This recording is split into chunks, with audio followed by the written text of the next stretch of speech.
শ্রী চৈতন্যের সন্ন্যাস লীলার 524তম বর্ষ উদযাপন করতে চলেছে ত্রিপুরা গৌড়িয়া বৈষ্ণব মহামণ্ডলী।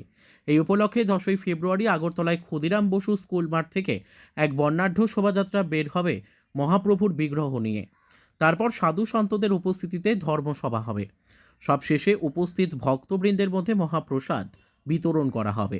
বৃহস্পতিবার আগরতলা প্রেস ক্লাবে এক সাংবাদিক সম্মেলনে এই কথাই জানান বৈষ্ণব মহামণ্ডলীর মহানির্দেশক সনাতন দাস গোস্বামী। একই সঙ্গে ওদিন বৈষ্ণব মহামণ্ডলীর রাজ্যভিত্তিক মহাসম্মেলন হতে চলেছে। এই ধর্মীয় কর্মসূচির সকল অংশের ধর্মপ্রাণ মানুষের উপস্থিতি কামনা করেছেন উদ্যোক্তারা।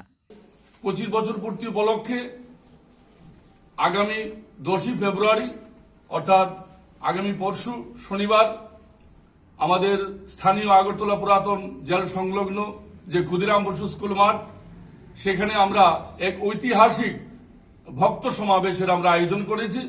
এই চৈতন্য মহাপ্রভুর যে সন্ন্যাস লীলার 514 বছর পূর্তি উপলক্ষে এবং গৌড়ী বৈষ্ণব মহামণ্ডলীর 25 বর্ষ উদযাপনে যে মহাসম্মেলনে আমরা যে ক্ষুদিরাম বসু স্কুল মাঠে আমরা করতে যাচ্ছি, সেই সম্মেলনে যোগদান করুন।